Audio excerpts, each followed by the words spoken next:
Wait, before we If you know start. it. Oh, you got it. Sorry. Okay. I was gonna ask how your trip was, but my trip St. Thomas? Yeah. That was pretty fucking awesome, bro. It was great. Did some parasailing. Did some underwater walking, which scared the shit out of me, bro. It's pretty fucking awesome, though.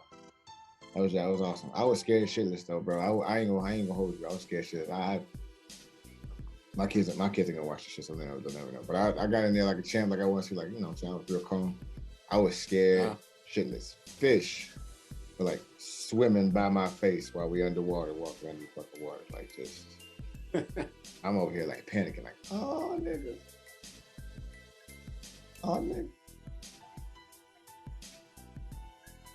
Who is? I don't think the street prophets want that smoke.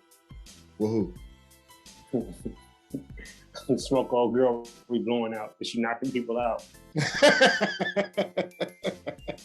She kind of thinking in black. What's going on, man? Oh, chill. Hey, you gotta chill. You gotta chill, big dog. You gotta start a little thigh meat, man. You gotta chill. You gotta chill. Indy Hartwell, #1, is a saint, and I hope she is not lost in the shuffle because Calvin wants to be an asshole.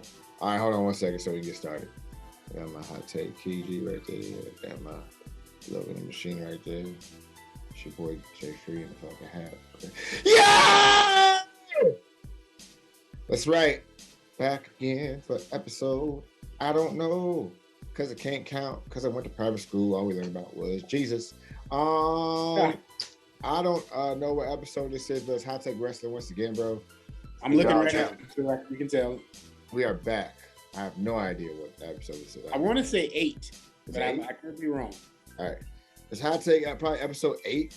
Yo, please do us a favor. Go check out Hot Takes Wrestling on 1, you can check it out on our IG page. 2, you can also check it out on our YouTube playlist page. The link will pop up right now. Haha. Yeah, this is 8. This is 8. The joys of editing. So that link will pop up right here. Make sure you check out those hot takes. We got another hot take episode probably coming out Saturday or Sunday coming up. So you should enjoy this one. This episode will probably come out right around the same time as that one as well. Be excited for I am Joe Freeline, aka Joe Freeline III, aka I enjoy wrestling very much. And Indy Hartwell deserves better. Not better than Dexter Loomis. She just deserves better than to be at NXT by herself. This is stupid. I got my compadres with me, my bros, big family over here. I got my homeboy, the man who knows all about wrestling and is an amazing human being and is just a connoisseur of many things, who sips whiskey out of a wine glass with an ascot. The beautiful, the amazing, pause. The other KG, ladies and gentlemen. I'm going to start off by saying it was on the way home. It almost sounds like Kendrick Lamar, right? And this young lady says she's talking to a friend. She's like three-way suck, and so to make light of the situation / waiting for wrestling, I was like, oh, so three-way suck. And you think this in my head. I'm like, you clearly haven't seen AJ versus Christopher Daniels versus Samoa Joe at Unbreakable.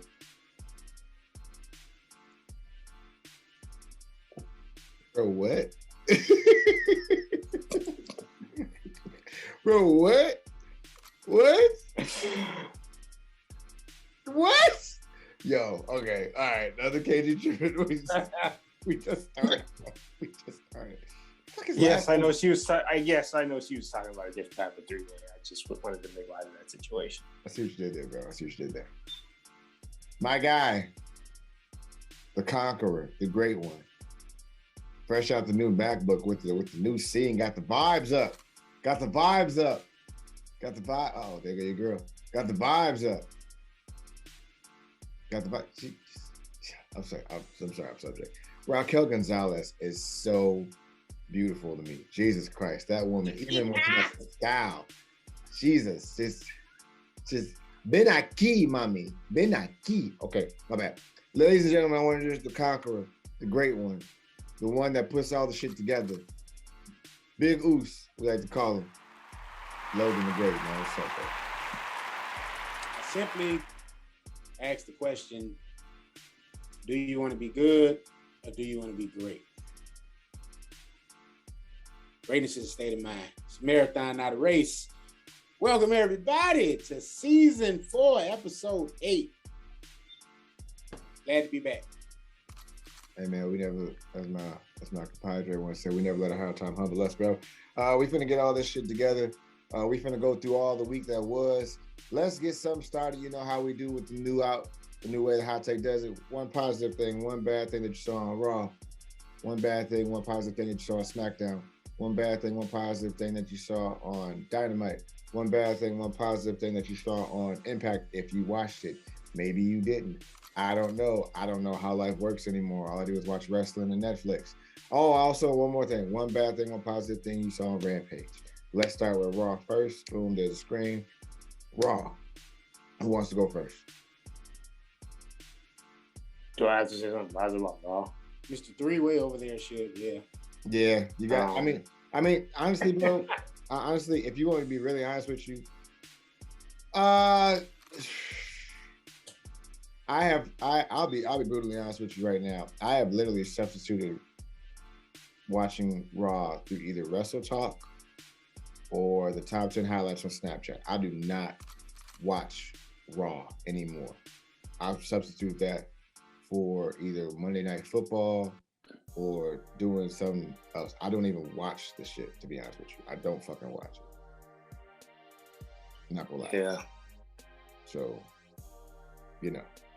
Okay, so I guess what I would say is one positive is the fact that we're potentially seeing down the line Bianca Belair versus Charlotte for a championship. So that was the main event. One negative I would say is as much as I don't like the show, right? I know we find ways to bury it constantly. The Hurt Business getting back together and them looking like jokes against Goldberg. Why do that? Like what? Okay. Yeah. I don't want to complain early, but I feel like I should have to. I feel like when you guys pitch these ideas, and I'm talking directly to WWE, so I'm going to look directly in the camera. I feel like when you pitch ideas, I feel like the reality of the situation escapes what we actually are supposed to believe. Like the believability thing is not a factor for you guys. Goldberg is at least 58, 59. You're telling me that Shelton Benjamin and Cedric Alexander can't double team. Goldberg has 3 moves. 3. Goldberg was never a hard-hitting motherfucker. Come on, bro. Like, listen. It's cool. It's cool if you do this. You have them jump Goldberg. One of them misses a punch or something, and Goldberg spears another dude. And then all of a sudden, now it's a one-on. That makes sense to me. But then just getting smashed?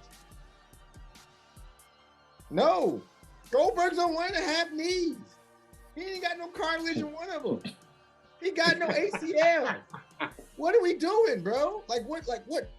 Listen, I get it. Wrestling is a choreographed sport that is based off telling a story. The story you're telling me is not believable.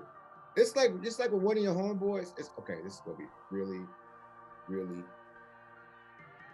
I think she's gonna be amazing. This is gonna be really, really mad, gross, and disrespectful. So I apologize to anybody who's watching this who's not familiar with how I speak about wrestling. It's like one of your homeboys or one of your homegirls that you know be lying in the fucking story, like lying their ass off, and they try to tell you some real shit. You're like, yo, that's a fucking lie, bro. No, you're not. I know you didn't do that. That's a fucking lie. Every week with Raw, like every week is some unbelievable ass shit. It's some stupid ass shit that just wasn't told right. You give us the Hurt Business back. Thank you. You should never broke them up in the first place. But you give us two of the circumstances where they're facing the New Day and shit. And the beginning of Big E's title run, that would have been something that would have been nice to have as a drawn out story. But never mind. Old man Logan, bro, go ahead, bro. I'm finna be in this bitch. Complaining all night. I can feel it. Oh man. Okay, Big E. This is gonna be a hot take. Big E doesn't need the New Day anymore. He doesn't. He got the title at the right time because he's ready. He had that year on SmackDown to build, become better in the ring. You know what I'm saying? Not blow up. He lost a ton of weight. I was looking at that throwback picture last night, excuse me, when Dolph was out there talking to him and Drew, and they showed how big he was, and he was looking now, and it's like, yo, this dude is like seriously improved himself, and he's like, he made sure he was ready for that spot, bro. So for me personally, Raw, okay, I was happy with Bobby getting the title, and now we got Big E getting the title. So that's a highlight for me. Now, Hurt Business, are they truly back together? Do we really know for a fact that they're back together? Because we haven't seen a full-on reunion where Bobby's like, yeah, man, glad we all back together.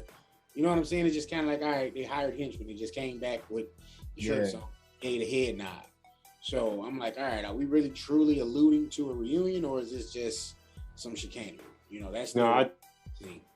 I think they are, just because they also WWE's like official Twitter had a picture of all three of them back. So, KG, where's the MVP? He had to have surgery, but I think he's. Right?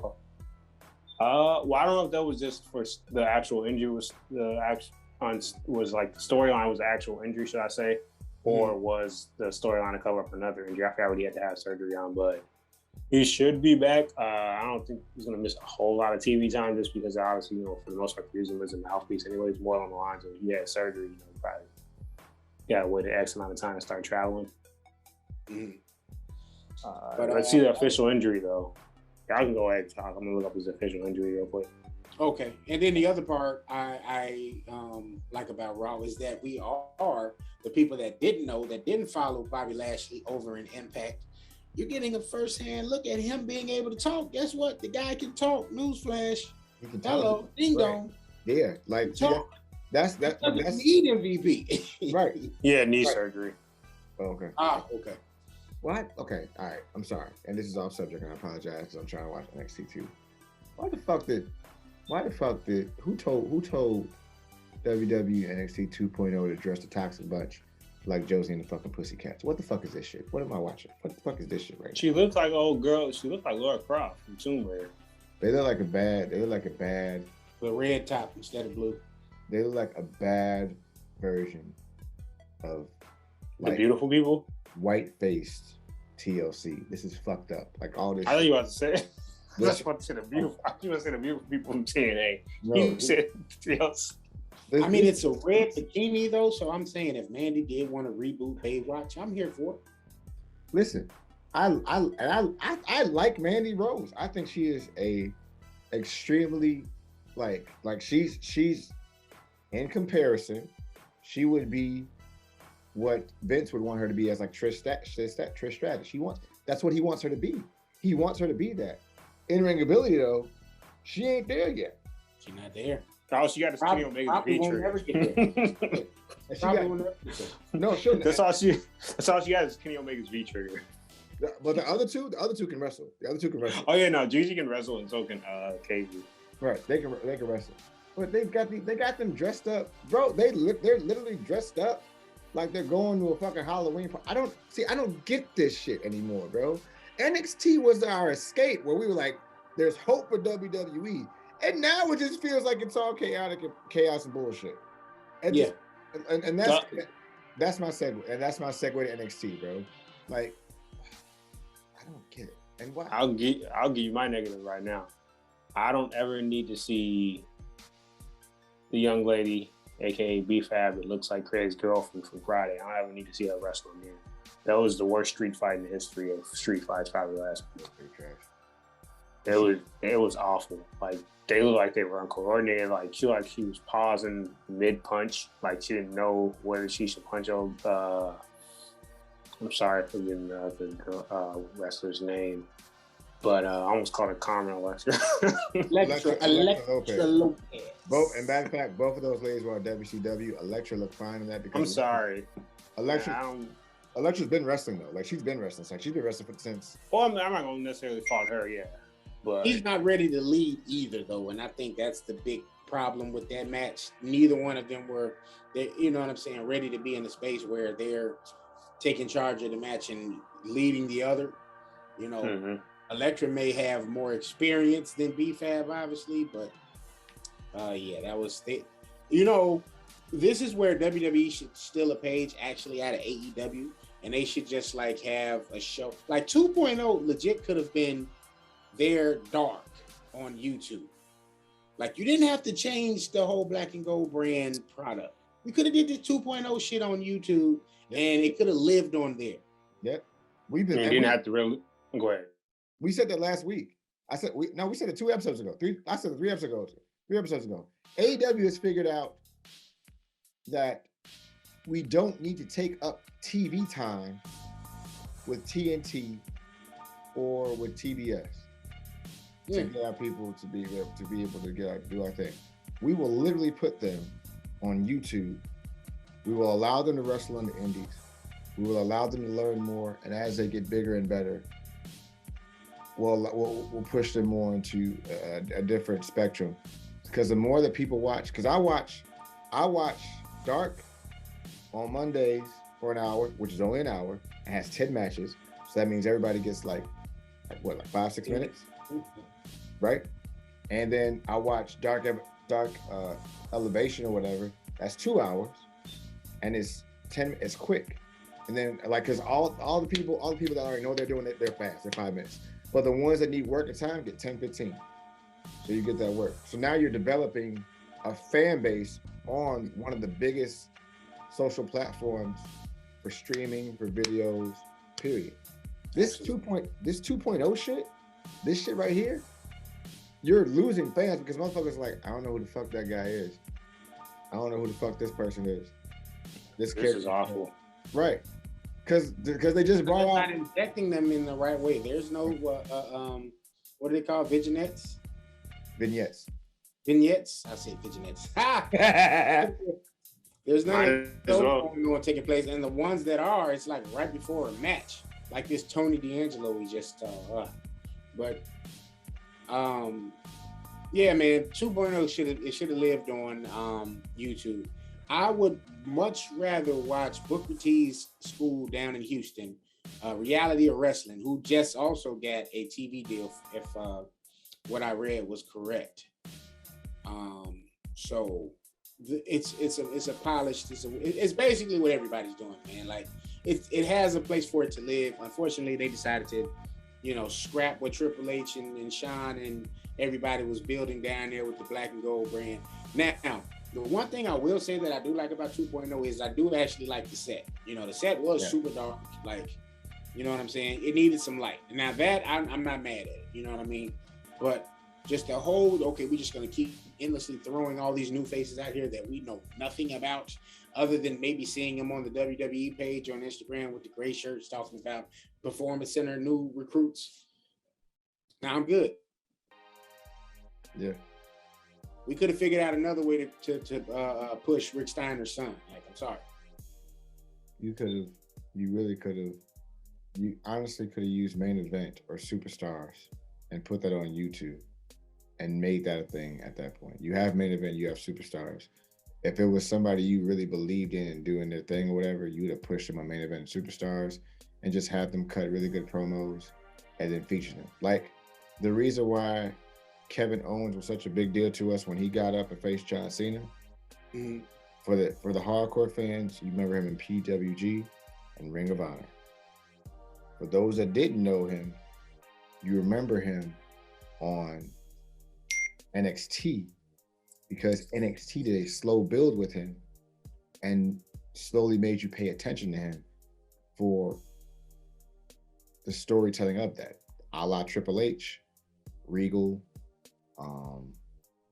and I'm sorry, I'm just gonna call him Prince Albert. I don't know the guy's name. and that's why we love Kevin Owens so much now, because we've seen him grow from literally NXT champion, Universal champion, to all the above. Right. If Rick Steiner's son beats Tommaso Ciampa on Halloween Havoc, because that's in the main event, you are going to lose that show. You're going to lose that show. Your top tier champion is going to be Rick Steiner's son. Not this fast. Not this fast. Who the fuck is this guy? I haven't listen. I'm not trying to be an asshole to Rick Steiner's son. He might be fucking amazing, and we just don't see it yet. But if he has a good match with Tommaso Ciampa, okay, cool. Now you have someone you can push. Great. Right. So you have Gargano, you have Ciampa, you got Rick Steiner's son, and a couple of people, and then oh, my baby's on. Sorry, Io Shirai. And then now you got to figure out these other things. I think, and I also think, and I agree with you, KG, what the negative part of NXT was that street fight. But I think they need to figure out a way to kind of make Hit Row seem legit, or make them seem like, because their weakness is the Brianna. Sorry, that's what she's on Instagram. Their weakness is her. She's the weakness. And you weren't here when I was talking to KG about this. My fear is that they are going to ruin Hit Row, but not just Hit Row. Hit Row's big men as well. I fear that they're going to ruin him and turn him into a male Nia Jax because Top Dollar. Yeah, Top Dollar. I feel like they're going to make him a male Nia Jax because he hasn't had enough time to train. That's my fear. That's my biggest fear, because I feel like they're going to like revamp him and make him this big man that's dominant and trying to do all this other shit, and they're going to fuck up his career. That's my fear. I'm not saying it's going to happen. I'm saying that's one of my fears with them going to SmackDown. Like, I feel like Hit Row will get a Tyler Breeze run. 3 months of really good matches, really good things going on, and he's gonna lose the championship to Escobar next week. And that'll be it. And then that'll be it. And then all of a sudden Swerve's got to fight for his own spot. Breeze got to fight for her own spot.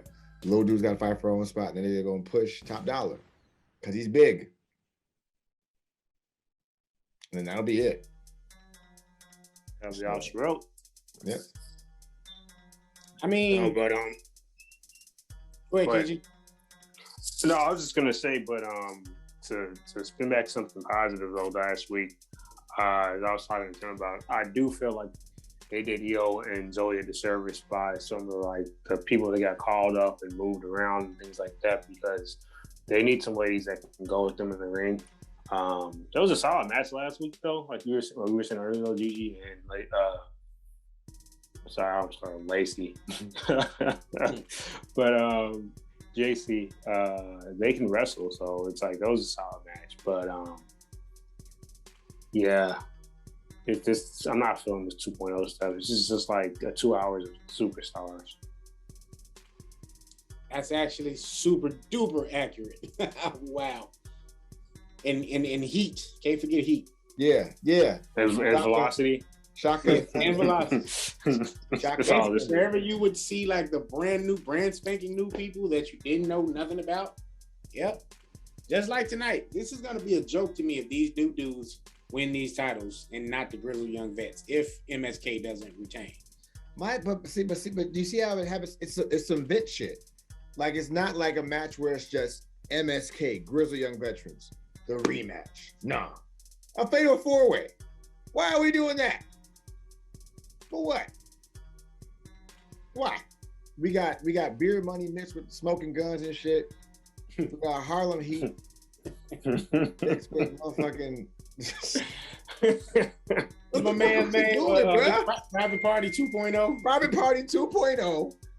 And then we got Grizzled Young Veterans, who has a good character, MSK, who, you know how I feel about them. But, you know, it don't make no sense. Like, it don't like make it make sense for me, bro. Go ahead. Yeah, people are so tired of like 2.0 already. Like the first night that Imperium got a babyface pop. Like, that tells you, and that's not that they're centered on talent. So I like Bartel, and I like Marcel Bartel, Fabian Aichner, but it's to the point where like people are not feeling this quote unquote revamp. The set is awesome. Yeah, like Tim said, both of you said that. But yeah, I agree with that. Because like, right. That's been the best part of this whole 2.0 crap. Like it's that's it. Now I don't mind seeing the new faces. It's just it's just a way to do it. A rhyme and a reason to it. Yeah. You know, if you're gonna give them a show, all right, give them a show on YouTube where it's gonna build their following, it's gonna build their fan base. They may already have YouTube channels, you know what I'm saying, like most of them do nowadays. So, or Twitch or whatever. So this gives them a place to let all that other extra stuff live. You know what I'm saying? Which was something great that, you know, AEW and the Elite did, you know, at least that first year of AEW being, you know what I'm saying, on TV, you know, once Dynamite debuted. You know, they kept all of that stuff going on YouTube, because why? People are always on YouTube like 24/7. Some people don't even, like for me, for instance, YouTube TV. That's where I watch TV. I don't even watch cable. I don't watch cable either. You know, so it just makes more sense to have a long-term relationship and build that following on a streaming platform like a YouTube versus, you know, just totally messing up what you had established already. You know what I mean? On TV, you know. When USA gave them that deal wasn't for this style of show. It was for with Triple H and Shawn and Road Dogg and all of those people, Dusty, all put together, you know what I'm saying, prior, you know. Yeah, because I'm going to be honest, they keep this up, I'm not going to be watching this too much longer. Yeah, I can't. I'm just gonna find it on the network the next day and just like skip through the what I want to see, because this is tough to watch from what NXT used to be, from the standpoint that they're wasting Ember Moon. There was really they gave her this whole big setup to come back. People didn't know who it was. They just knew somebody that used to be a big thing down in NXT. Mm-hmm. Ember comes back and they've literally done nothing with her outside of that little quick cup of coffee. Her and Shotzi had the tag titles. In the big day. Sorry, I couldn't help it, bro. I couldn't help it. Like, just tell me why you couldn't just send Ember to SmackDown. We'll get into that a little bit later about the draft, but you're not going to use her on NXT. She lost tonight to Mandy Rose. Like, think about that. Like, I'm looking at certain talents, I'm looking like I'm out of there when my contract's up, if it's up anytime soon. The writing is on the wall. Like, they were saying something, I was listening to Busted Open this morning, and they were saying, look at Kevin Owens' like body language after that segment with Akira Tozawa last night, and it was just kind of like, yo, I'm gone. Like, I was talking to Joe about that. Yep. Listen to what you just said, bro. They put a segment together with Akira Tozawa and Kevin Owens. And they had him put over. And they had him put over. They had him to make that even worse. They had him put over trash ass Baron Corbin on his way to Raw. KG, tell me what you was telling me about KO. How long has it been since he held the title? 4 years. Why is since that feud with AJ? Why is this nigga going through college? Why is this nigga going through a whole? He's going through college. Bro, yeah, going through the ups and downs. The ups and downs and shit. Like the nigga, Vince Nick, I don't care what. Listen, wrestling is gonna go beyond WWE, AEW, all this shit. But Vince should know better when you don't take care of the people that really help your brand, a la Bret Hart, a la just a la Daniel Bryan. All these guys that have done really well for your brand that you don't take care of because you don't take their constructive thought process of how they want to be portrayed as a character, and you give them stupid shit. A la when you made Kevin Owens the example of the USA or whatever, where he was treated, and then he came back shave face or whatever, clean face, and then you didn't let him and AJ do this thing where they had like a long process and they had a story and they were doing stories, and you were disappointed in him for making the match go from like a cover because they wanted a long process of storyline and you shortened it up. and chopped it up to some bullshit because you don't understand the reasoning for it, yo, do not be, listen, a year from now, when all you have is SmackDown and USA is like, nah, bud, we're done with Raw. We're done with NXT. We're going to look elsewhere. Don't be surprised when you got to go back to TNN. I don't give a fuck what you talk about, bro. I don't even know if that fucking exists for. Spike TV, bro. You go back to Spike TV. I forgot what it on Spike. Honestly, that's when Raw. That's probably the last time Raw was actually consistently good. Decent, because Spike TV didn't give a fuck. I want mature shit. Don't give me none of this weak shit. Yo. And Spike TV was, at that time, they kind of had, I don't necessarily want to say it was their agenda. It might have been. But they kind of was like, yeah, we're going to own this. We're the man channel. Like, they had that show even. The Man Show with like Tom Arnold and all of them. John Cena. Remember they had the Man Awards where Rihanna won it like three or 4 years in a row? Mm-hmm. Yeah, like, you know, so. That's what I'm saying. Like this shit is like. My thing is you had Jinder Mahal main eventing, and when you had Kevin Owens on the same roster, like that's a slap in the face. Yeah, Kevin Owens probably gave you some of your best matches outside of Edge with your champion. Well, you telling me like you couldn't have gotten Kevin Owens as the top heel champion on there, feuding with AJ, feuding with Randy Orton? Like, it's just mind-boggling the stuff that Vince was doing. Shit, feuding with Shinsuke, we got some one-offs, but like there's so much.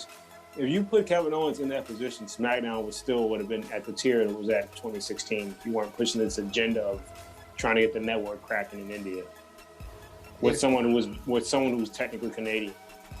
If you would just put Kevin Owens against someone viable, there's not a lot he can do. Honestly, if you would have put Karrion Kross against Kevin Owens, and then Karrion loses to Kevin Owens, now we're not looking at you crazy. But when you have Karrion Kross, who's dressed like a transsexual Viking, go over against Jeff Hardy, what the fuck are you doing right now? One, you've destroyed his character because of his attire and your fixation with Vikings and dominatrix shit, Vince. Get that shit together. I don't even know what the fuck is wrong with you. Because you, black leather, and some type of whips is a fucking problem. You need your head checked. Secondly, Karrion Kross is one of the most dominant champions on NXT because he was built correctly, the right way, to be made to be seem intimidating. He's 6'4", 265 pounds. You're telling me that he beat 5'11", 210, we'll call it, Jeff, 225. 225. Okay, 230. 230 Jeff Hardy. 5'11", 230 Jeff Hardy. That's what we're going with, man. Because you want to punish NXT supposedly for losing the ratings war against an up-and-coming company that just does shit smarter because they're younger and they have a bit more experience, and some of them know how you work. Because I'll go a step further, bro. This company, AEW, is not a publicly traded company, right? Right. So you don't have all of the restrictions and shackles that WWE has. That's a choice Vince and company decided to do. So how are you going to get mad at NXT, you know what I'm saying, when you basically set them up for failure? You said your development brand is going to be better than their top tier brand, their main roster brand, that had a Chris Jericho on there, that had, you know what I'm saying, veteran leadership in the background, veteran ace, you know what I'm saying, Arn Anderson's back there, Dean Malenko's back there, you know what I mean? You got these guys that just were on fire in Japan. And not just Japan, because Cody and the Bucks, they went on a little world tour. They was in Ring of Honor. They was in Impact. They was in Japan. They went all over and just created a blaze and leaving the blaze everywhere they went. So you bringing all of that to one location, and the development brand is supposed to knock them down? Sorry, no, it's not gonna happen. It's not gonna happen. So if you're gonna, you know what I'm saying, punish anybody, punish yourself, because you had the tools to at least make it competitive. We could have had Bayley and Sasha on there every other week. They were the women tag team champions at that time. If they would go ahead and do the guy, did they really do it? Did they really? You know what? I don't understand it, bro. I don't fucking get it. Mid-rent, man, just mid-rent. Oh my God. Why are the smoking guns mixed with beer money? Yeah. What the fuck?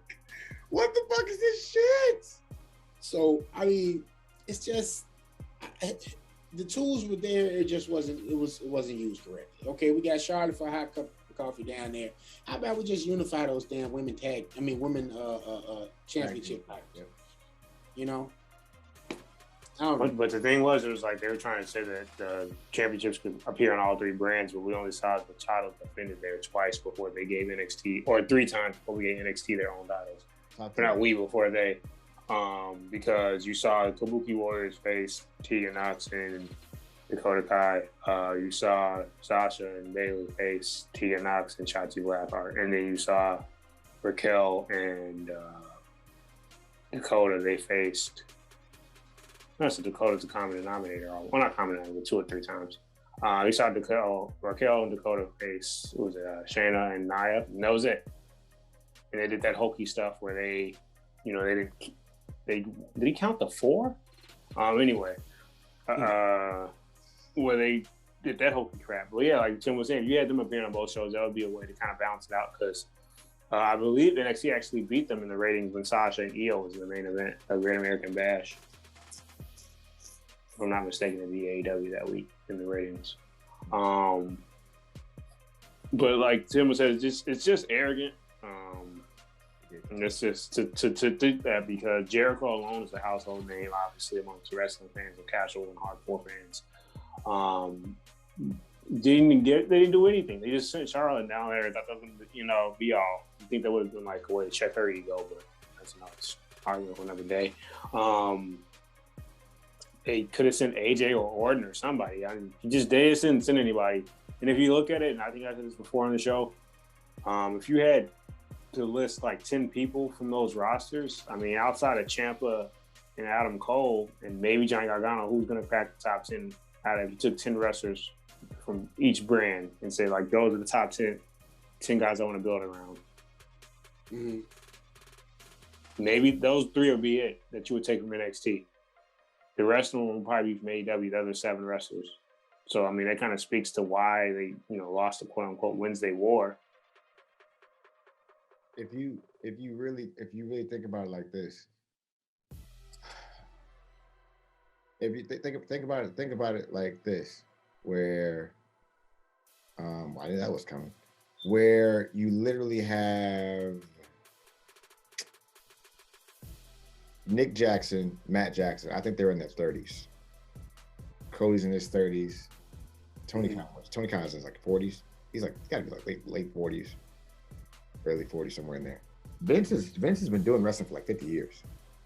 He's been in wrestling for like 50 years, okay? Evolving is something that he's been doing, you know what I mean? But he's always had someone younger to help him with that. And I think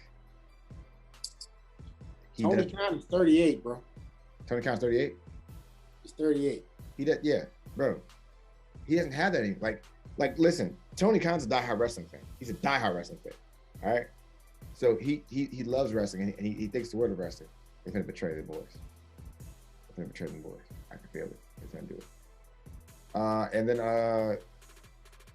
he's just been like a really big fan of wrestling the whole time.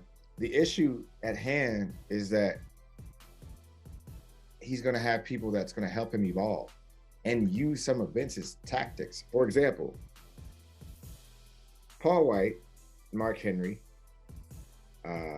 Chris Jericho, all things that we've all been saying. Don't forget his big brother. Oh, yeah. Listen, people are understanding that at this point in time, they're gonna go to AEW because you're gonna get more time to do a lot more things. Even if you don't get to go on Dynamite, which is a segue, by the way. Dynamite or the Rampage. You know where you will be able to go? Dark. elevation. So if you wrestle indies, motherfuckers gonna see you on the indies and be like, oh shit, he's still wrestling. This is gonna be dope. Because freaking Jon Moxley is everywhere. GCW, MLW. He's everywhere. He's wrestling everywhere and is everywhere. He's just as big as Roman, just as big as Seth, with no title. With no title. Just as big as these boys. He got the GCW title now, don't he? I don't think so. He took it from let me get his name right because it's not Zack Ryder. Matt Cardona. Yeah. I think he just beat his ass. I don't think he won the title. I'm not sure. No, he did. He did? Okay. All right. Mm-hmm.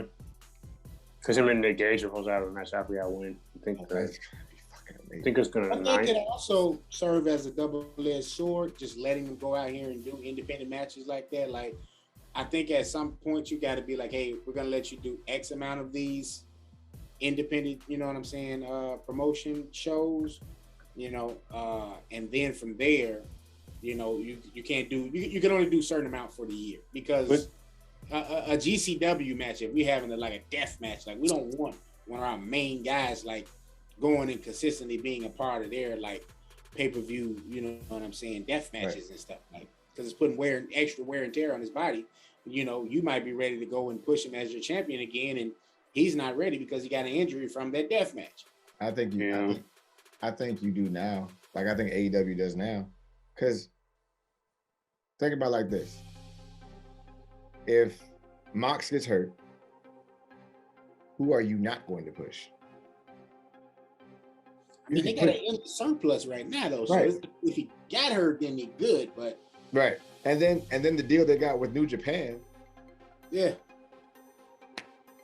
I can push anybody you can want. Tony Khan's playing chess with Vince like this. Make a move. I'm gonna fuck that move up. When you got a dad that's a billionaire that knows how to play those billionaire games even better than Vince and Kennedy McMahon, hey, you're gonna be good. Right. Shit. Listen. Now, if only the football team would have as much success. Hey, that football team is headed to Chicago, buddy. You heard it here first. They said they've been saying that for like the last 3 years. They wanted to bring them back to Chicago for some reason. Why? I think they have the family has history here, or the family has a lot of. No, all jokes aside, Tony's smart though too, because if you're going to categorize your talents as independent contractors, then having them work in other promotions is actually giving them another sign of them getting freedom too. Because you're not going to see Seth or Roman pop up nowhere else. Right. So don't label them as independent contractors. If you're not allowed to show up at MJPW or ROH anymore, where obviously Seth made his name was Tyler Black, or Impact or anything like that. So how are you independent contractors labeled as independent contractors and they can't even do that stuff? Yeah, no, that's a great point, KG, because that is truly letting them maneuver and act as if they are just what they're supposed to be in theory, independent contractors. I was just saying, you know, at what point does, you know, you're building a contract, right? Because you have to think about your company first. Like I was saying, when Kenny finally lost the Impact Championship, it's like, all right, we haven't really heard nothing else about him even trying to pursue that title back. We haven't even seen him wearing the rest of his titles to the ring anymore. It's just kind of like the whole title collector thing kind of, you know, was put to bed once Christian won that title. So my thing is, okay, with these people during these contracts or agreements rather with these other promotions, is there like, hey, we're going to let Christian be on your show 40 times, you know what I'm saying? And during the year in exchange for, you know, utilizing some of your women from your women's division or something. You know what I'm saying? Like that's the part I'm trying to figure out how that part works with them. I think it is. I think it really is something where like they intermingle with just figuring out what's what, because there's no deal with doing that type of stuff. Like that's part of the why you see Suzuki, Motoro in fucking AEW, because at some point they're gonna make the call like, I need this guy. We gave you Suzuki. So come on, I need this. And I think the more that relationship is established, more people are going to join in. It's gonna be where it's like, okay, New Japan, Ring of Honor, and Impact, because people like that. Listen, the rumor that Wyndham, aka Bray Wyatt, is going to Impact does not mean he's not going to AEW. Christian is proof in that. Right. So he'll probably debut in Impact. Same thing with Strowman, who'll probably debut in Impact. Boom, pop up at AEW, because they wanted Bray to come to Dynamite Wednesday night when they're in Rochester, which is my segue, by the way, to go to Dynamite, because we started talking about that. But he didn't show up. He wasn't there, and honestly, I can understand why he wasn't there, just because. This is gonna sound crazy. Bray Wyatt is an artist.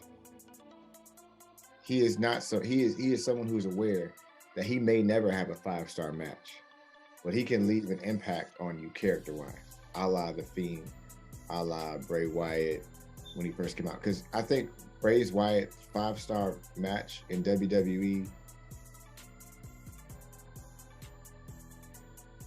I don't think it was just him by himself. It's probably my personal opinion. Is when the Shield faced Bray Wyatt at Elimination Chamber. That was their 5-star match for Bray Wyatt. In terms of, I'll piggyback that in terms of that being the best match he was involved in. Singles matches, I wouldn't give it 5 stars. I'd give it maybe 4. The Royal Rumble against Daniel Bryan. Yeah. That was that storyline was fire. Yeah. I really enjoyed that storyline. Yeah, because he's an artist, bro. He's an artist. He's not. Well, even that strap match against DB was good. I would say when he was the Fiend. Yeah. Last year at the Rumble. Yeah. I mean, it's kind of hard to have a bad match with Daniel Bryan. You get 15 minutes, but the point is, I would say those are probably his best singles matches. You know what? Scratch that.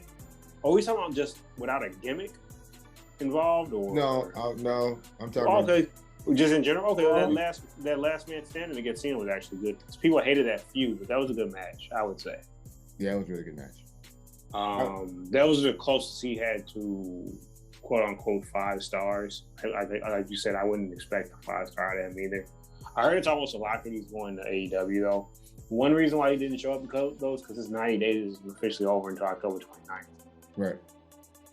So unless he waives that and decides he doesn't want a month's worth of money, that's the only way he was going to show up last week in Brody's hometown. But and my thing is as creative as he is, bro, like it's about him leaving an impact. Like WWE is missing that impact, because I always said if WWE does it right, they can go from Undertaker to Bray Wyatt, seamless. 2 entities that are like from the dark that'll just be like great pieces, because that's really the way that I saw Bray Wyatt. Like that's really the way that I saw him being in that realm of just being like an entity that was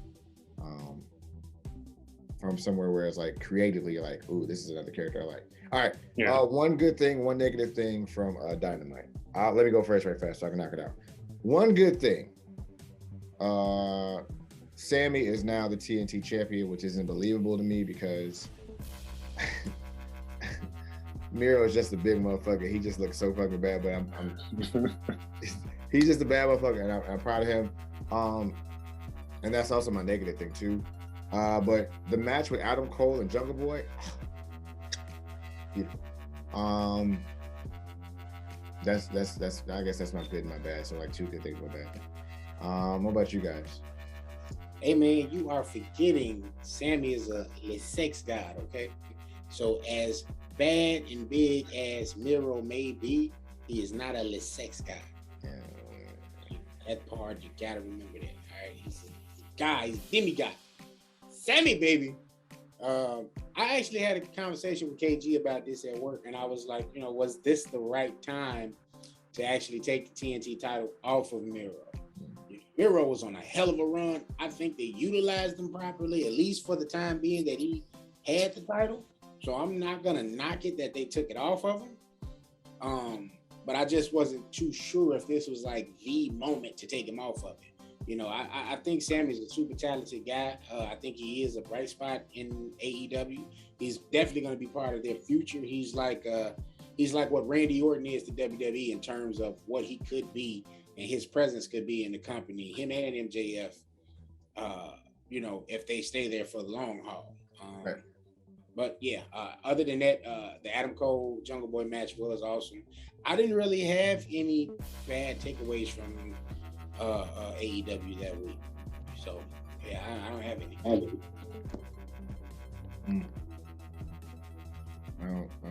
Well, because you know what? The whole like Cody and Malachi Black thing is starting to get stale to me because I just want to see Malachi Black wrestle other people. And I think I'm sick of Cody. I think we got a heel turn that we're getting ready to go into, and it's a slow build. I don't know if you guys watch The Boys, but it definitely feels like Cody is doing a little bit of the Homelander act here. Yeah, I saw that. So, you know, he had the cape flowing and, you know, he's just been being a real a-hole, like real, you know, just kind of arrogant, the air of arrogance. And, you know, it's real Homelander-ish. So it's like, I think that's where he's going with it. I just don't know if he's going to like join the Elite or if he has the Nightmare family. So does he just turn the Nightmare family heel or does he join his buddies? Listen, heel Cody is amazing, by the way, in case you guys haven't watched him with the Elite, where they had that run where he was like, the Bullet Club is fine. That shit was hilarious. And honestly, just Cody as a bad guy is just so good just because he lets loose on people. Like when he was at, I think it was Ring of Honor, he got to wrestle I want to call him Black Machismo, but that's not his name. His name, Jay Lethal. Yeah. And he did go back Black Machismo for a little bit, didn't he? In Impact. Right, and that's because that's what I remember him as. I don't remember as like, you know, Jay Lethal. That nigga's a Black Machismo. It's funny as shit. Yeah. But he was in Impact, like doing the little imitations of him and Flair, Macho Man and Flair. And he was amazing. But the problem is that when Cody was there, he was face, and it was like really cool. He's like, oh shit, Cody's a face. Let's go. This is awesome. And then the match was over with. Cody won. He went to go shake Lethal's hand, and he kicked him in the balls. Great heel work. And then just proceed, just like really just go in on the crowd. Like really go in on the crowd, just really just rip the crowd, go in on them. He's like, you want me to shake somebody's hand whose ass I beat? Fuck you, fuck Jay Lethal. It's like, and it's just good to see that portion of Cody, because that shows you that he's got like a lot of character. Like Cody as a good guy, it's fine, yeah, okay, but Cody as a bad guy, beautiful. So basically saying he Xavier Wisdom. Yeah. Tim, do you know that story? Nah. So apparently, like Xavier Woods and Cody wrestled each other in high school, and like I guess some like mutual friend or something was like, "Hey, this is so and so." They're at a bowling alley, and Cody like turned around and was like, "Yeah, I just kicked his ass and wrestled him." And like Xavier said, he like walked away and like bowled a strike. Oh wow. Yeah. Hey, so Cody says that didn't happen. Maybe Cody says that didn't happen because they were both like on somebody's podcast. He disputes that, like how that went down. Xavier swears that's what happened. Xavier Woods has the craziest life ever. When Xavier Woods passes on, which God forbid is not very soon at all, his life will be amazing. If you look back on Xavier Woods' life, Xavier Woods has had the life. Like he's got an amazing YouTube channel. Okay, he's gotten to be one of the top tier champions in tag team wrestling ever. He's a part of one of the biggest stables ever. He's got so inappropriate. He's got to hit one of the baddest chicks to come out of AEW and WWE ever. I don't want to hear nothing about it. He did it. It's a video of it. Okay. I don't want to hear nothing. This ain't me. I don't care. Who did he hit out of AEW? I'm sorry, WWE. He misspoke. Oh, I'm like, who? I'm like, what? Yeah. Like, he's married now. I'd hope he, I mean, you know, to each his own, but. I mean, Becky flirted with him on the show too. Ruby wanted to get at him at one time when after, look, I'm not listening. That man is the goat milk whisperer. Okay, you hear me? That man is that man can get some milk of magnesia. Okay. Now you see why I said you was Xavier Woods? No, I'm not that at all. I'm not that at all. Xavier Woods is top tier. Like I said he was the. You know why I said he was the same brother? Because he's educated. Not because like they don't think he's dangerous. That's why I would say that though. Because like they messed around with a. Trying to think who I'm gonna say. They messed around with Swerve. They ain't gonna come back right for real. They ain't trying to Swerve. Swerve is from Seattle. Don't do that. Swerve is from Seattle. You treat him with respect. Swerve is a real thug out here, okay? Because Xavier, listen. That's what I'm saying. They ain't ready for that thug passion. Hit row reps. No, back to the kind of off topic. Oh, go ahead. Listen to me, bro. Xavier Woods is built different, bro. That guy is something different. I don't care what nobody say. That guy is different. Different. All right. His life is amazing. His life is amazing, bro.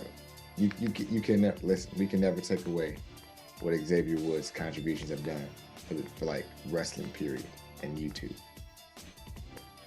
I just need them to give him a shot with one of the singles titles, like. No, but back to AEW, not to sound like a broken horse, though. Speaking of positives, and going back to the Cody thing. They was calling that dude Armed Anderson. He said he's gonna get the Glock. It spilled the brains on the concrete. I said, right. Hey, Arm was letting y'all know, man. He still got it, man. Hey, there's a TikTok of Arn Anderson with the Glock and shit, and this got Annie up in the background and shit. Wow. This shit pulled up. Annie up, take that fool. Yo. Yeah, so that's mine. We can kind of go. We want to stick with AEW and transition to one positive and negative Rampage. I really don't have a negative for Dynamite. I do have a negative for Rampage, though. Yeah. Oh, let's hear it.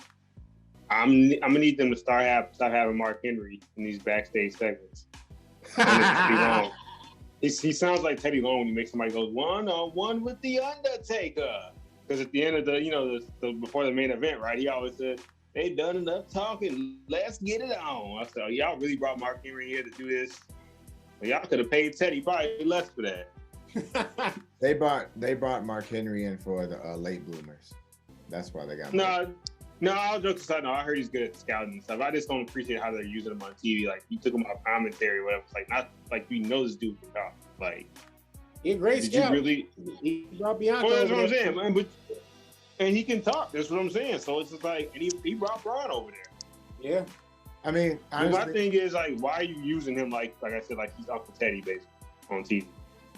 Well, I think they lack. I think they lack the commentator thing where they don't have like that Mean Gene. You know what I mean? Like they look like, WWE. They need a heel. Great backstage presence like Mean Gene. Yeah. But see, Excalibur could hold that space, right? If they wasn't doing the 3-man booth. But Excalibur is so good in-ring commentary too. Like he's so. In terms of Excalibur is their best commentator to me. But in terms of somebody that could play the whole Mean Gene role, like, I mean, that's kind of what Tony Schiavone's doing, though. Yeah. But like honestly, like I think that like if it was you better let Tony Schiavone live. You got the earrings packed. The earring popping. You gotta get it together though, man. That feng shui ain't right. You can't have the earrings blinging with the bland ass Dockers and that navy blue blazer. You gotta spice it up a little bit, bro. Like, Got the swag. Don't be hating on my man Tony Schiavone. Tony Schiavone got the swag. He's smart. Ain't no swag, bro. That's the problem. Tony Schiavone got this. Listen, I guarantee you, if they put me with Tony in the back, I'm gonna show him how to dress, man. He gonna have a nice little polo, some slacks, you know, with the ears blinging, man. Listen, and it's gonna be all good. I'm gonna tell him, yo, lose the blazer, because it's not what's happening. Roman Reigns wore Team Jordans. I don't want to hear nothing about swag. Oversized blazer at that, bro. Like, I don't want to hear nothing 2021. I don't want to hear nothing about it. A positive. Brian Danielson and Nick Jackson. Go back and watch that, ladies and gentlemen. Now we can get back to the shoe top. Right, the shoe top. Go ahead, Joe. Reigns wore Team Jordans. That was on the come up. You have. I don't care. I don't care. I don't even wear shoes like that. But I know if you get Jennings, you never get the Team Jordans. Look, Shayna been kicking ass and wearing Team Jordans, okay? So you can't, if you're gonna have the smoke for Roman, you gotta have the smoke for Shayna. No, listen. Roman my age. Roman's my age. Tony Schiavone been here for like he's 58, 60 years old. He got a whole life and shit, bro. So I get that shit. The doctors, nah, bro. I know. You gotta remember, you have to remember. I don't know if I want to say this. This is gonna sound so bad. Like Roman Samoan, like they gonna wear the Mexican Jordans. No. I said it. Nope. I can't let you do it. I can't let you do it. I'm gonna tell you why. Because I'm on TikTok, and Big Oos and Oos is on TikTok. Nah, bro, they got the swag. They got the sauce. It's a lot of them that they ain't got no problem wearing Team Jordans. That's what I'm saying. But if they wearing, listen, if Oos is wearing Team Jordans or whatever, that's because Oos just got off of work and he on his way to go change up and get the swag right. Oos ain't wearing Team Jordans out to go kick it because Oos know better. Okay, definitely. Mm-hmm. There was a couple of times he'd had a little scuffle in the ring with some Jordans on. I would be like, yo, my pair has not left the box yet. Like, what is Roman doing? But Roman getting money, so he can do that. He getting money, right? He getting money. That's what I'm saying. I'm saying, and I'm only saying that to say like, that's all Punk with the retro ones on. I was like, it's my dog. But that's what I'm saying. Like in my opinion, Tony Schiavone's like 58, 60. Yeah, gotta be. Tony Schiavone walk out here with the wrinkled doctor. That's what I'm saying. Like somebody got to flag him up. He old. Who is he? Hey, who in AEW is in control of the wardrobe, man? Nobody. Because you're the wardrobe. Tony Schiavone is 63. I think Rebel put the makeup person. If the good She's Lord the makeup backstage, I know that. If the good Lord allows me to get to 63, I'm gonna show you how a 63-year-old with swag dresses. Nigga, you gonna dress like Snoop? Shut up! I already know you gonna dress like Snoop. I'm just looking. Hey, I'm gonna talk to Tony real quick. Tony, I'm looking at you in the camera, man. Hey, slogan. Like Bernie Mac said, I take my own cooking show.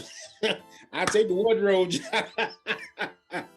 There was any chance we had to be in an AEW unrestricted.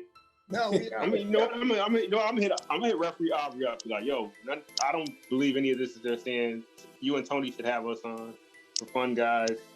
Right. Only love. HT.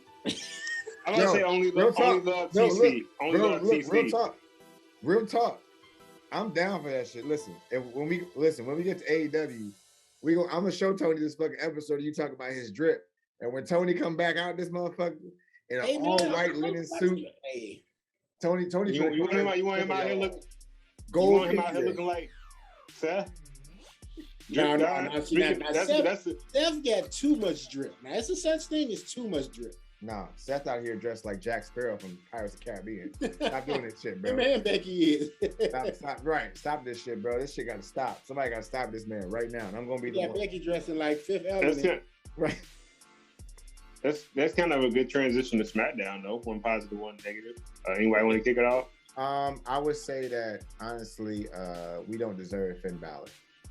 We don't deserve that, man. That man is 38 years old and giving us heat. He's giving us heat, no matter what they throw at him. And the fact that WWE has only crowned him champion once with like the Universal title and not really put him in a lot of matches, which rumor is they're gonna push him a lot more, which I hope they do, is a fucking travel schmockery. Like that's my positive and my negative. the match that he had with Roman and practically the Usos was actually really, really fucking good. Really, spot on. My issue, however, is just that it's like Finn is giving you fire. You gotta use that. You gotta utilize and use that. You have to, because Finn is really giving you. Come on, yo. I'm glad he going to Raw, because SmackDown didn't really deserve him like that. I'm glad he going to Raw. Also, he was only on SmackDown for a cup of coffee though, like. But it was still good. It was such good though. Yeah, and I personally wish he would have stayed on SmackDown. No. I think the feud with him and Roman, now they've stopped it. So it wasn't. I don't want to necessarily say premature. I mean, they kind of had to rush it because now we got to do this angle with Brock again. The 6-year storyline arc. It was all leading up to this, but It had to be done again. It had to be done. And I'm just like, yo, I really think him and Roman could have had one of those feuds, kind of like how Roman had the feud with KO, where, if we being honest here, that feud with KO is really what put Roman over in this whole. That's what I mean. That's it, right. We just said that, bro. Like, we just said that. That's why it's unbelievable that this nigga has no titles in the past 4 years, like he going to college or some shit, trying to discover who he wants to be as a man. You already know who he is. the fact that because you can put him anywhere on a card, he's gonna thrive. Go ahead, Joe. Sorry. Right? Yeah. Literally. Look, I'm not saying you got to put KO in the long run for the Intercontinental title, but give him give him 90 days with like the Intercontinental US something. Just something where it's like it matters. Give him a feud that matters. If you give him a feud that really matters or whatever, Titles don't make the man, don't make the wrestler. The wrestler makes the title. The reason why the World Heavyweight Championship was such a big deal when it got to WWE is because Triple H made that fucking title. He made that fucking title. It's a beautiful championship. It looks good, but did it look good on Paul White when he was the Giant? Hell no. Looked weird. Didn't like it. That's stupid. Ew. When Triple H was champ, when Sting was champ, when Ric Flair was champ, hell, when Terry Bollea, before we found out he was a racist, was champ. That makes a title. You know what I'm saying? That's great. But now it's no. They could have even gave him and Sammy a run with the tag titles. I don't know why they didn't do that when they both turned. Right. I thought that they could have been feuding. They could have been feuding with New Day or Usos. That's what I'm saying. Like it's so much. What they do. It's so many things you could have been utilizing this for that they're not putting. I feel like Vince is like 2 and 2 is not 4. It is 37, and kind of making billion logic and don't make sense. Seriously, bro. Like I really feel like he really don't think about any of like the things that he wants to do and how he wants to do certain things. I really feel like he doesn't do like anything remotely beneficial for his brand on purpose because he has a bigger plan of like getting more money somehow for shareholders. I'm not sure. I don't know. Question: are the tag titles the only titles KO didn't touch? Yes. Yeah. But if I'm KO, I'm leaving. What? I'm gone. You didn't put me and Sammy in a tag team when you could have. You didn't they didn't really let them feud either on SmackDown. That was something that they should have highlighted a little bit more. But yeah, throw all of the championships on him like kind of in sequence. So him not having a title in 4 years, I mean, wow, that is kind of like crazy that he hasn't touched a title or in 4. He at that time he was getting them. They were just kind of like handing them over to him. Hey, okay, who's gonna put it on? Oh, KO, here you go. And he had some memorable feuds with people during those title runs. So, him and AJ, him and Roman. You know what I mean? Him and Moxley. Or Moxley, yeah. Ambrose. So he had a couple of runs that were memorable here. Hell in a Cell with Seth. He decides to go on, man. Hey, if I'm him, I'm good. Only thing I'm missing in the tag titles, I can go do 3, 4, and then AEW and come back when I'm getting ready to retire and grab the tag titles and be a Grand Slam champion. Or that's if he wants it. If he doesn't care about that, then hey, I can take my ball and go on. That's how Vince officially buried the hatchet with Bret Hart. He put the U.S. title on Bret Hart. 2010 when he beat Miz, just so Bret Hart could be a Grand Slam champion. Yeah. We're gonna put all of the hearts around the ring. Oh man, that's how he buried the hatchet. Speaking of the hearts, what did y'all think about Owen's wife? I don't know if y'all got a chance to talk about that. I don't know if we talked about it at all. Owen's wife giving basically AEW the rights to use Owen's likeness on in the AEW game that's coming. Real quick about that. I implore you to go watch Dark Side of the Ring because it'll make you understand more why it was so simple for her to give it to AEW. I understand it. I mean, I'm glad that they're doing it. Right. I implore you to really go watch. I think it's the last episode of season 2. It's on Hulu. I've been meaning to watch Dark Side of the Ring for the longest, so I'm definitely gonna have to dive head in on it. So this is the thing. This is the thing that I want people to understand about Owen Hart. Owen Hart, oh God, I don't want to say this because I don't know if I'm gonna get heat for it or what. Please don't say Owen Hart has 5 moves. No. Owen Hart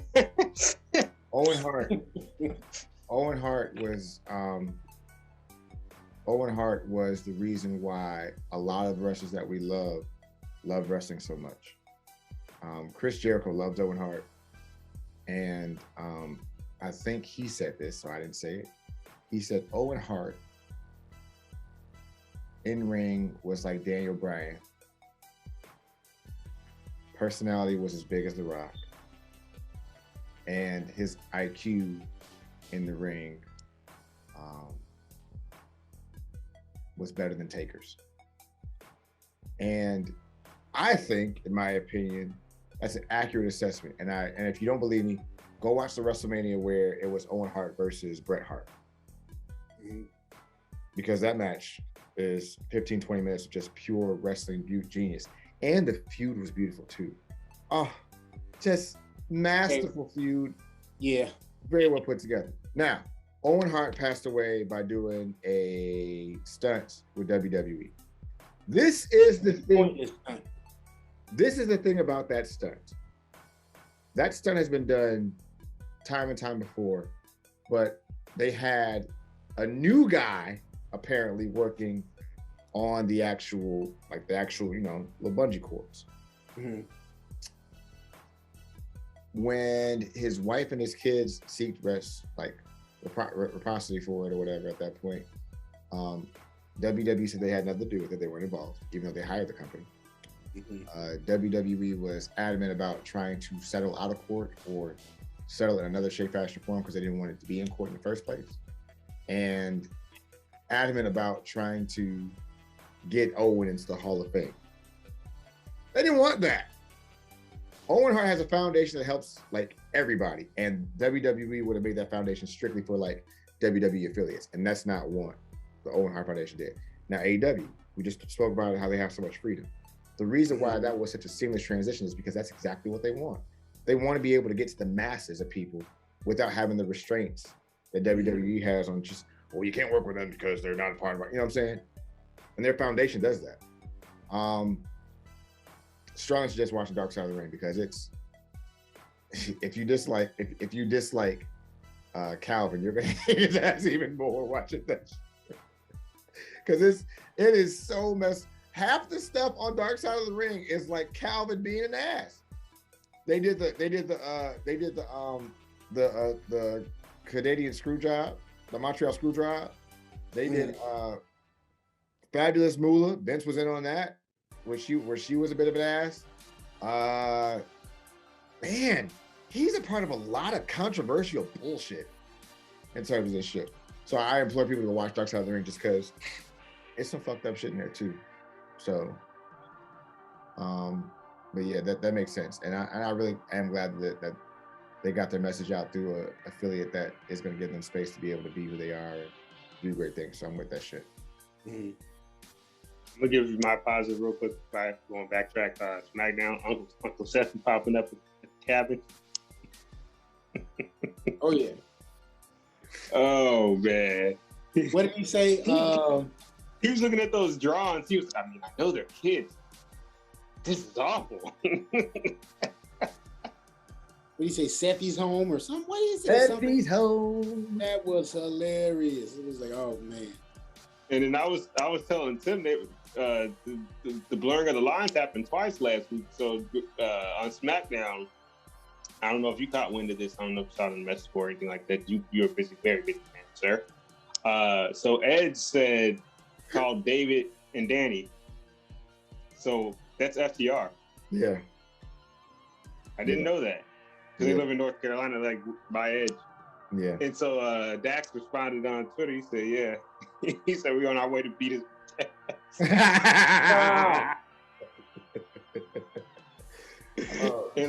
then the Cash retweeted it. And then two, during that promo, MJF, he's like, Tony, out of all the cons of professional wrestling, you're my top two. And he says, if you don't give me what I want, I'm gonna call Bruce. I'm gonna call Bruce Pritchard. I got no run to eat that. What's going on? Did you hear CM Punk? CM Punk was like, yeah, he's like, everybody, go everybody's ahead. got Bruce Pritchard on speed time. Oh shit. But I feel like everybody does. I feel like everybody does, like Bruce. Did you hear Punk when when Jungle Boy did Eric around over the top rope? No, I forgot what he said. He said, what a maneuver. They're trolling him so much, bro. Oh shit, they're trolling him so much. AEW, man. For 2 hours on Wednesdays and what is it, an hour on Fridays, you're definitely gonna get a troll segment at least once or twice. And the thing of it is it's not like, see, like, you know how WCW tried to compete with WWE and try to do the exact same thing they were doing. AEW's not doing that. They're not doing. They're like, we're gonna be ourselves. Like we're gonna be who we are. Like right. we're not trying to compete with them in terms of trying to get the same thing, because they don't do anything. Having an hour-long show on Friday, it's fucking brilliant. It's Friday. No one wants to listen. As adults, if you have free time away from your kids, if you have free time to do whatever you want to do as an adult, 1 hour isn't going to kill you. 2 hours is going to impact some time. You know what I'm saying? And, you know, I get it. You want to be able to get those ratings and you're on a big network. But they're on TET for an hour. They have that commercial thing, which really seems like WWE is embracing now too. Like they just get it. They just get it, bro. I'm not doing a golden shovel this week or handling the flowers this week. I'm not doing that. I don't. Yo, I'm gonna tell you right now, by the second hour of Raw, I need Monster. I don't even drink Monster no more. Yo, bro, by the second hour of Raw, I need aspirin, a blunt, and some whiskey, because my head hurts. This shit is just like, it's just so bad, bro. Like it's. Oh, my negative on SmackDown is they drafted Happy Corbin, who's basically stole Cameron Grimes' gimmick from what he's doing in NXT. Well, Calvin gave him that gimmick. He didn't steal it. Yeah, he stole it because he Calvin gave it to him. Yeah, because somehow this is true, but they still stole it from Cameron Grimes. You think he got that on his own? You think he got I'm telling you. You think Calvin Corbin, come to my office. That's what I'm talking about. So let me get this straight. Let me get this right. We're gonna make you Happy Corbin. So they called him Happy Corbin, and he got a lot of money. Mm-hmm. And we're gonna have first. We're gonna have you. You're gonna walk around for about 3 months with a ketchup stain on your shirt. You're like, bad luck. Then all of a sudden, you're gonna win the lottery. He won in Vegas. It's true. That sounds just like Cameron Grimes, bro. That sounds exactly Cameron Grimes. But he ain't doing it with style, baby. Cameron Grimes got that over. Oh, we know he's not. That's why I said it's a negative. Right. That's why I said they got it from Cameron Grimes. No, Cameron Grimes is killing it. That's why I said it's a negative though, because they stole his gimmick. It is trash. Yeah, it's just and he's not even doing it well. It's I get it because he's supposed to be a heel. Corbin probably doesn't even want to do that though. Like it's you know. This dude has had the worst gimmick almost every year he's been on the main roster. Every year he's been on the main roster. He's had the worst gimmick. Constable Corbin. Constable Corbin. King Corbin. King I was Corbin. just gonna say, Happy Corbin. Happy Corbin. Bum ass Baron Constable Corbin. Corbin if they didn't have Constable Corbin wrestling and he was just being the constable, the heel constable, whatever you want to call it, I think that would have worked. Yeah, but they did. Lone Wolf Baron Corbin. It was no different than how gimmick. they did Corporate Kane.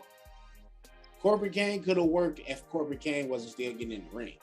Listen, Baron Corbin is the most overrated wrestler of the last decade. but corporate. Oh shit!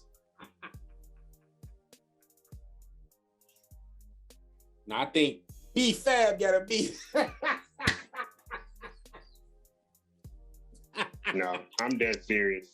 It's between him and Nia. No, scratch that. Nia Jackson. Nia Jackson is one of the most overrated. Yeah, she's the most overrated wrestler probably the last 5 years. I'll take that back because Corbin actually, if you give him the right opponent, like Nia Jackson probably had one good singles match her entire run on the main roster. Because Corbin's deep six is good. His deep six is good. End of days is a good move. That's about it, but still, like, he doesn't look like he's gonna hurt somebody every time No. And he moves. No. So I'll give him that. So I'm not gonna go that far as over the last decade. I'll take that back. I just don't care for his gimmick in the amount of time they invest and keep trying to push. I'll just say that. But I feel like as a heel, he's naturally an asshole, and that's okay for him to naturally be an asshole. That's fine. But I feel like there's better ways of doing it, and that's more of my problem with WWE and not necessarily Corbin, because Corbin, he went to NXT and they didn't let him talk for like a good 8 or 9 months, Because he couldn't. Right, and they put it, and then they created a presence, but he had a presence. You know what I mean? Like, he had a presence. Like, he would be wrestling guys, beat them in 30 seconds, which is again the genius of Triple H and William Regal.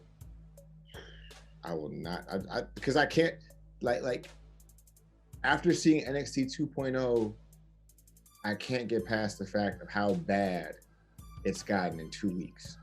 Like, all that hard work to make NXT over, to get NXT TakeOver, to get it where, like, brand for brand, it's competitive, and it's a beautiful, beautiful, beautiful thing of wrestling. It has so many great memories, and you ruined it in 2 weeks. We got another Monday Night Raw. Yeah, we do. We that's what Calvin did. Like, I'm gonna go down there. I'm gonna ruin both shows. That's what he basically did with the draft and with NXT 2.0. He had to wait till Triple H had to have like some type of heart surgery to ruin it. That's why he got the heart surgery, probably. all the talents got released. He said, Trish had a drink that night. He woke up in the morning and he said, "Wait, what?" They said Triple H ain't never drink none of this stuff. Like, I bet you doing it now. Paul, Stephanie woke him up. Paul, don't be mad. Promise me you won't get mad. Promise me you won't get mad. Daddy did something crazy. Watch. And he was like, "What? What? No, exactly. Ain't gonna be like 2011 when he was crying for my love you, Pop. No, I want NXT back, Pop. That's what we gonna get. I want that back. Like this. Stephanie, this is the big one. Oh, this is the big one, Stephanie. Can't dig it. This is the big one. Look, man, He gonna yell out. He come to Elizabeth. He gonna yell out. I ain't gonna say it. I'm coming, Katie.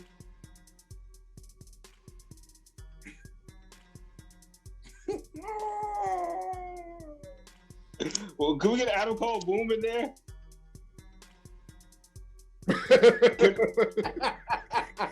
So we get real quick. Should we do our flowers and shows? Joe said he don't got a shovel, but I definitely have one. Let's hear it. I'll wait though. I'll be gracious. No, you can go, bro. I don't have a shovel. Can we give our flowers to Naomi for whatever you want to? I'm giving my flowers to Naomi because she's still relevant, and the fact that they're not using her properly, and she's still being graceful and the beautiful individual she is just. I'm proud. I'm a proud fan because she should be like, I want out, but she's handling it well. Where she's now beefing with Sonya Deville. But that's the thing now. That Sonya Deville's not even a real competitor. She's management. So, you know, there's that one. Go ahead, KG. I am giving my flowers to who do I want to give? Ruby Soho. I'm glad that she's finally being utilized in a position where she should be, where we're getting more personality from her than what I knew they were letting her show. WWE. Sorry, she got a promo for just looking at the Riot Squad, but she's been on a whole nother level, especially that face-to-face with Britt Baker a few weeks ago. Yeah, she was on one. Yeah, she was great. And hopefully more good things to come. Tim? I'm actually going to give my flowers to WWE for giving Big E that title.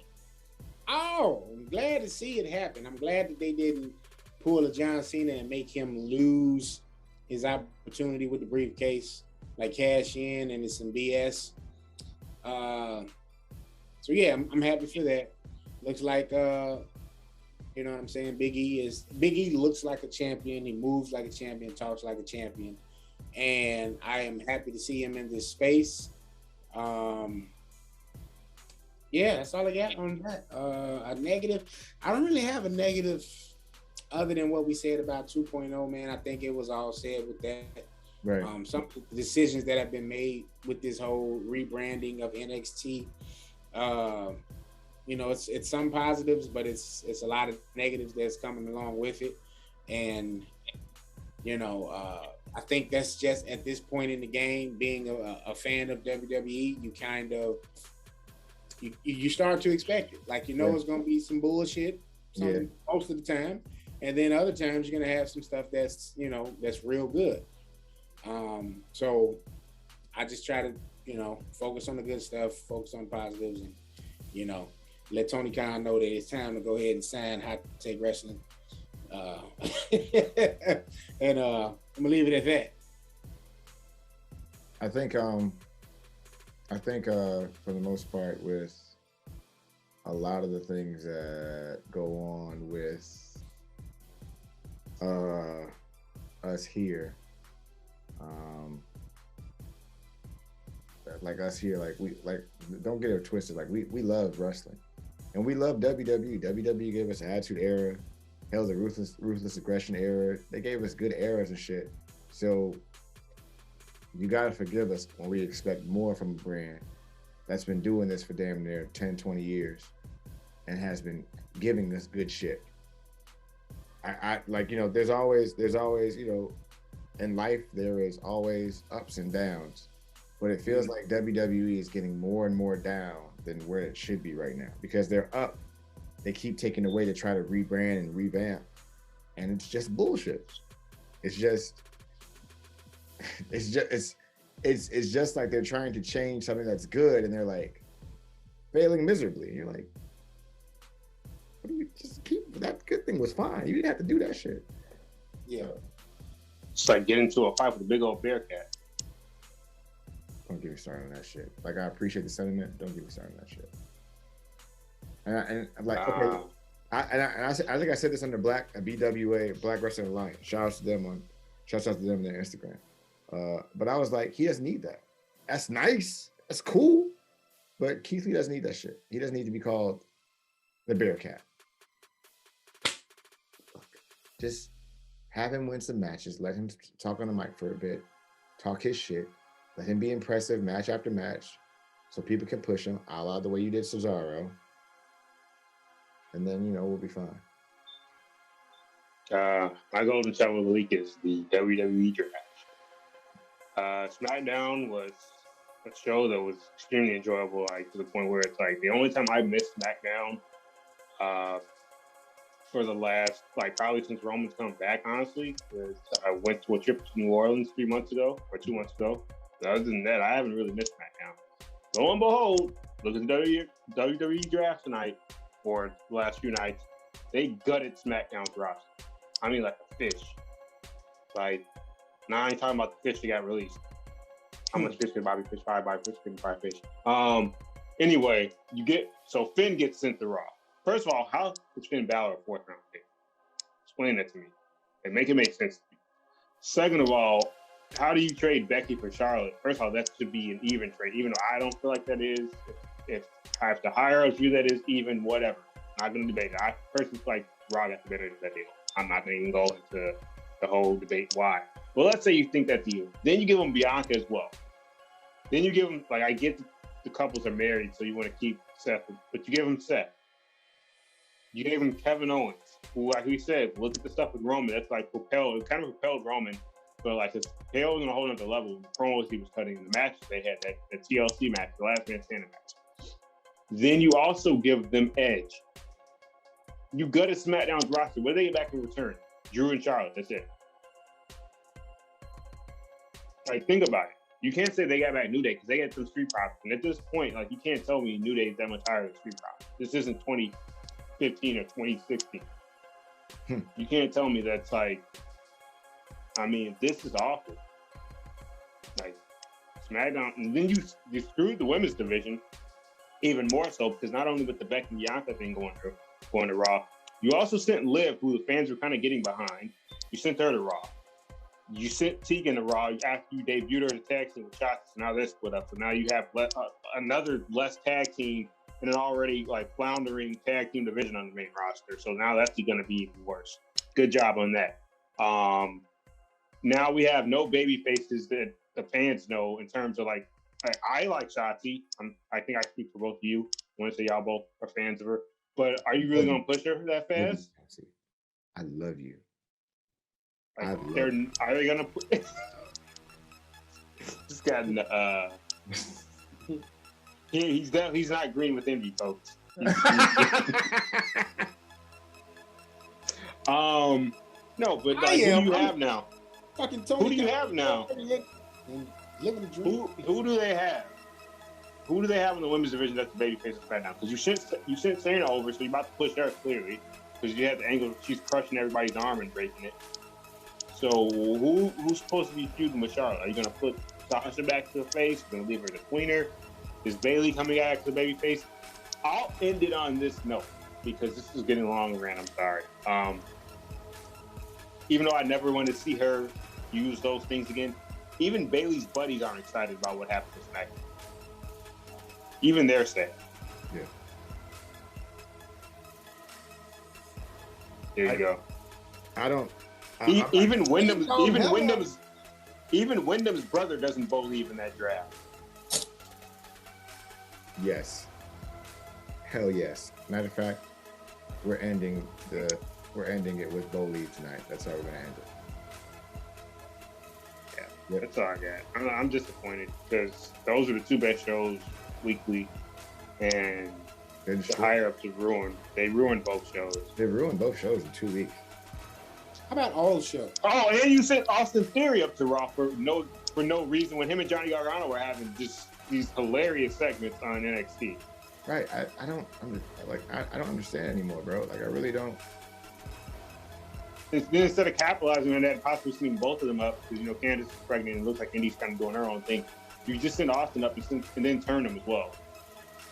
As you haven't beat the goofy. The way is no longer the way. Higher-ups don't know the way to produce a great show consistently without screwing themselves and shooting themselves in the foot. I don't understand the premise of just like, do you guys like that? Yes. How about I destroy it and try to make it better? No, bitch, leave it the way it is. What are you doing? You're ruining this. Kid, I hate you right now. Exactly.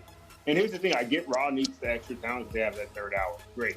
But why did, like I said, you gutted the roster? You basically sent Finn, KO, and Seth for Drew. That's in a sense what you did, because you're not using Ricochet. They're not gonna. If they push him, I'll be happy for sure, because he's criminally utilized. Like, you had Ricochet in the 24/7 championship match. Think about that for a second. Why? Yeah. Like, okay, all right. Let's put something in perspective right now. One of the most talented people on your roster is Ricochet, who can actually talk if you give him a shot to be able to do so. And Sure. Your reasoning for not pushing him is because we have too many people that do the flippy stuff. Do you know he can wrestle too? Like, do you get that? Do you understand that he can wrestle? Is that foreign to you? Do you not get the premise that you are in the wrestling business? What is your goal?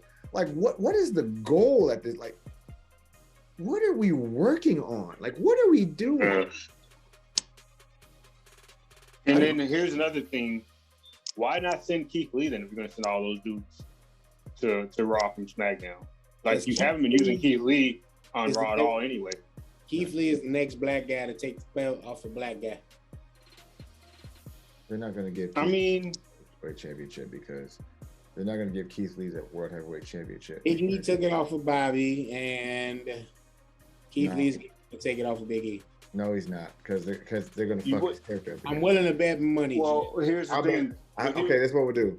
I will bet you $100 that Keith Lee does not take the bet off of Big E. I see that bet. I think it was going to be Seth. No. We're going to have another black guy. Bro, and listen, I love you, bro, but KG is not wrong. Rich Holland is going to take the 24/7 title off. That's another thing that me and Joe were talking about. We got two Sheamuses on SmackDown now. Yeah. Hey, no, that's going to be the new tag team. That's the new Sheamus and Cesaro. No, Sweet Mother is this. Oh, and then another. And then one more thing. I keep saying another. I'm sorry, but it just points to the mind-boggling moves of that draft. It's just from a standpoint that, you know, if you're not going to utilize Keith Lee, like I said, could have went to SmackDown, or you could have kept Finn there, one or the other. It's just like, what do you have now, basically? You're not gonna. You basically have no one to feud with Roman except for Drew now. Yeah. Oh, another thing that almost happened. You heard they almost put the Street Profits up. They were actually, yeah, I'm dead serious. They were about to do that. Tez was supposed to go to Raw. Why? Because he had one match where he was getting his ass whipped by Roman and it looked believable. That's what Tez has been doing since NXT. Like, come on, bro. Listen, all right, don't make me do this, bro.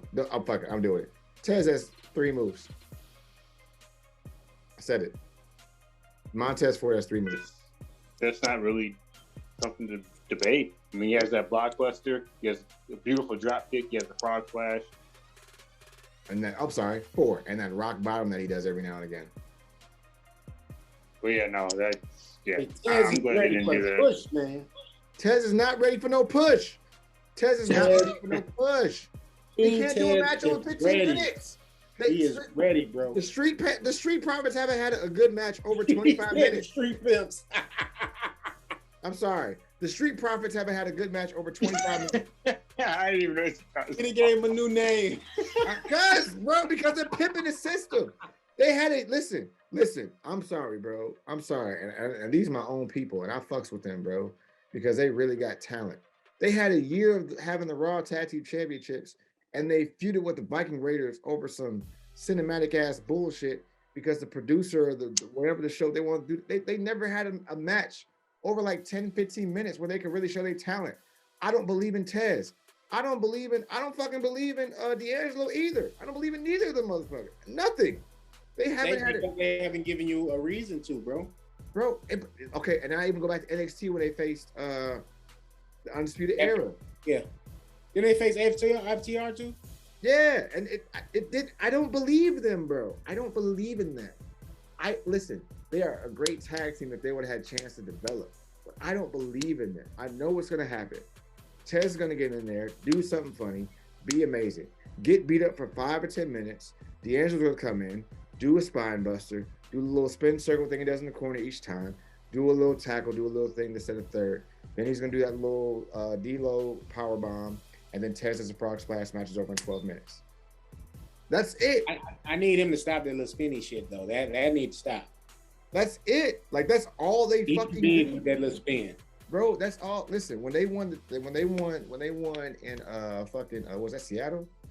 It was that takeover with the ladder match. They won a takeover 25. That was somewhere in Connecticut. Yeah, that shit was. That's because they were due. They didn't earn that shit. They were due. They were due because fans were behind them and everybody believed in their ass. But they didn't earn that shit. They were due. Just like the Grizzled Young Vets who got fucked over tonight because of some stupid ass choice are due because they've been putting on good fucking matches. They're due. Fucking Street Profits were over because they're cool. They're cool as shit. They're cool. That's it. That's why Booker wanted to come and be their manager. Because they need it. They need that. Because you talk about, look, listen, Booker T gonna get them right. All right, I'm not even trying to blow no smoke on nobody. No, I legit think if you put a Booker T as a manager for them, it'll be kind of like what Michael PSA's was for the Hardy Boys. Hardy Boys. Yep, that would be exactly what that's for. And even when it's lost its luster or whatever, and it's over with and done with, fine. But you get a better tag team because of it, and you get a better product. And that's what I'm not understanding with the WWE mindset. You used to put old heads on the young heads that have potential to really see what motherfuckers got. But now you're like, just let me keep wrestling and see what happens. And then here's another thing. They didn't have to get called up as a unit, but they could have had them call up.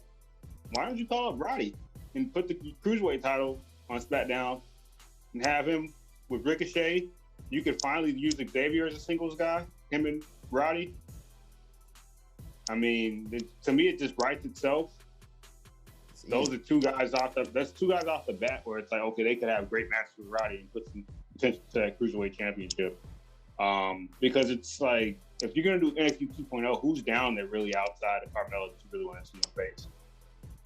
If you're going to have... Like, honestly, like, who do I want to see Roddy face outside Carmella is? Because there's really not a lot of Cruiserweights left.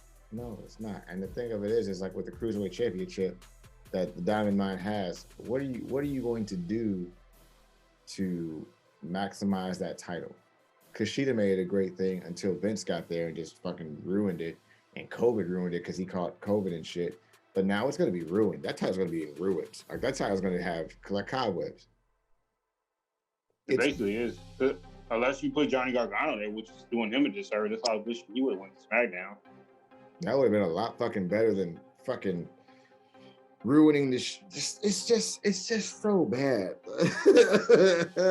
We're just so small. I mean, there's like they couldn't get SmackDown Rhea. Like I get that she has a tag title right now, but like couldn't have just put the tag title that said they're exclusive to SmackDown. So when they drop them, I don't know. It's just there's just so much wrong with everything with that draft. I know I said those last night. I'm sorry. It's just the more you just think about it, it just keeps compounding the problem. I don't really. I mean, in their mind, Sheamus still has value. Like, I mean, granted, when he's done, he'll be like probably one of the more underappreciated guys to probably ever wrestle. Yeah. At least in this generation. Yeah. He's solid, but once again, like you're telling me, Jeff Hardy and Sheamus at this point in their careers are equal to the guys you gave up, who are still arguably in their prime. First of all, neither one of them equals Finn, Seth, or KO. No. Combined, they don't. So it's just like, I'm sorry. It just doesn't make any sense. It just feels like it's just not worth it. And we're going to end on that note. Hey, no, we're not going to end on a negative note. This is the note we're going to end on. The cream always rises to the top, baby. SmackDown has been here before, and what did they do? They destroyed and rebuilt. They got worse. We had a little period there where SmackDown had to figure this stuff out, but once they figured it out, it was back rolling, bro. And we just have to remain positive. Are we talking about last year when Brian had like the worst Universal Championship run ever? Hey, that was the bad part. That was the bad part of SmackDown. But hey, that's what I'm saying, because they gutted the roster. They took them 4 years to get it back. Hey, SmackDown is our only hope right now. Okay, I hear you, but I'm saying NXT, so it's like if it ain't all elite right now, like I'm not really interested in wrestling right now. Like I said 4. It took them 2 years to get it back because so last time SmackDown was hot was like the 2016 through like 2018. They gutted the roster in because they got rid of KO. They sent KO and Sammy to Raw. They sent AJ. No, AJ was still on SmackDown. He was on SmackDown. But they sent him eventually, but they didn't send him in 2018. but like they started like getting rid of people in 2018, and it's just like, what was the point of that? That's where it started. We know the draft. Kevin Owens, I'm sorry, they actually gave my quote was getting Kevin Owens. This dude made Shane McMahon look great twice. Think about that. We know the draft is some bull all the time, bro. So me personally, I'm just trying to look on the bright side of it and see where I need SmackDown to SmackDown. Like everything else on WWE television right now, I'm not interested. Let me break this down for you right now. They're gonna have. This is gonna make me angry. They're gonna have Shinsuke lose the title to Ridge Holland. Think about that. Now Ridge is gonna get the 24/7 title. Ridge is gonna get the IC title. Happy Corbin is gonna get the IC title. Oh my God. Okay, yeah, we gotta go. No, I can't have this debate with y'all. I can't do this shit. I can't. No, you're probably right. Tim's probably right now. I think that's too stressful. See, that's gonna stress me out. I can't. Like, that's gonna stress me the fuck out. That's going come on, bro. Okay, we gotta go. So just be thankful that now we have an alternative that is pretty fucking awesome. Like Wednesdays and Fridays is lit. And Wednesdays and Fridays be lit. Listen, okay. Oh, you're gonna make you even angrier than the fact that, and maybe this, I know Tim doesn't want to end in a negative, but it's hard not to. Cesaro hasn't won a singles championship in almost 10 years. Yep. Mad all over again. Yep. Mad all over again. Okay. All right. Positive. Sorry, Tim. Tim's right. Okay. It's good. It's all good. So I could say a positive is, and I'd rather see this at WrestleMania anyway, and maybe this is what they're building towards. I don't know if they're going to be able to keep this, until WrestleMania. I'd be down for Drew and Tribal Chief, Scottish Warrior and the Tribal Chief at WrestleMania. I'd be down for that. That's not bad as long as it doesn't main event. Yo, by the way, positive note, go watch the Broken Skull session with Seth Rollins. It will change your whole mindset about how intelligent this guy is. Seth Rollins really, really gets it. He's I heard he wanted to strangle Calvin after how long ago. Yeah, that was a big topic weekend. So was the Brock. Like listen to him talk about Brock and a whole bunch of other shit. That shit's fire. Guys, Bray even commented on Twitter. Yeah. Oh, guys, we appreciate you guys stopping by, checking us out on YouTube. Please check us also out, SoundCloud, iHeartRadio, on all streaming platforms. We are everywhere, baby. You thought you was gonna go out and just not hear about some wrestling stuff from Hot Take Wrestling? You got your goddamn mind. We are everywhere. You hear me? My name is Joe Freeline, aka Joe Freeline III. You can follow the Hot Take Wrestling podcast page on Hot Take Wrestling on Instagram, Wrestling Take on Twitter. All right, and also we are under the playlist of Hot Take Wrestling, which is all under the WCW, which will be up on Wednesday. There you can watch past episodes of Hot Take Wrestling. You can also catch up on some other podcasts that's associated with Hot Take Wrestling, such as the NMG Network, which has a googob of different types of podcasts. Also, there's so much more information in terms of current events with Boulevard Ave. And also, if you're into some dirty stuff, Late Nights is coming back. But the main thing that I want you guys to focus on right now is Hot Take Wrestling. And I want you to understand that we are wrestling right now. We are wrestling. There is nobody else. It's just us.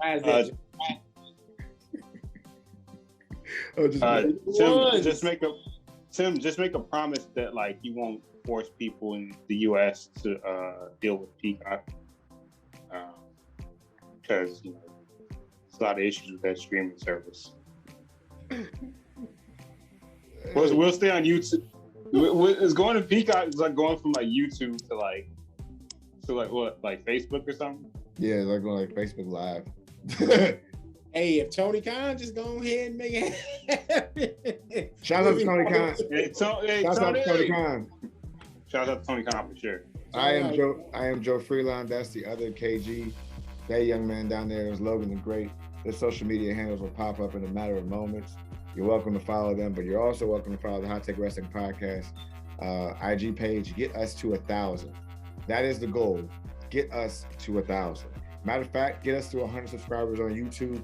Get us to 1,000 on Mother Loving IG, and then we will celebrate on IG Live. when we get to 1,000. We'll celebrate our IG Live. Hell yeah. Sound like a plan. Yeah, and if I'm wrong about SmackDown, I'll be the first to admit it. But I'm done with 2.0. All right, and then also some of these excerpts will be on Reels. We'll be giving we got some potential stuff we might be doing in the future. You know what I'm saying? Might be talking about some stuff. We got interviews coming up on the next couple of episodes. High Take Wrestling is episode 2 because you guys enjoyed High Take so much. We're gonna do that again with our man's Will Jameson. Shouts out to No Chill Phil, funny as fuck. All you guys have a good night. Enjoy yourself. If you want any wrestling info, any wrestling information, or just to get some wrestling takes, Hot Take Wrestling is the place to be. And I sneeze there because Hot Take Wrestling is so fucking sick. One last thing, the Prince, they apparently they're fans of Wu-Tang Clan. That's why we got Banks, Bianca, and Becky, Killer Bees. See what you did there. Killer Bees swarming in Saudi Arabia. Hey, make sure to shout us out if you like what you're hearing. Comment on some of these things, man. Also, we are kind of becoming a big deal. So if you want these interviews smoked, let us know. That's right. Hot Take Wrestling Podcast page, baby. Take care. Peace. Peace. Biggest big could ever be. So big, better beg for peace. Pipe down, might awake the beast. Is that my name coming out your mouth? Better watch what you say about me. And my name running through the streets. Words that are wise, learn to survive. Word on the street, I am the reason. You can see the look in my eyes. I have arrived, eyes on the prize. You will not leave it alive. Thanks for listening to the Hot Take Wrestling Podcast. The Hot Take Wrestling Podcast is brought to you by the NMG Network, a division of NMG Enterprises, LLC. You ain't doing nothing, you just frontin' if you ain't doing it big.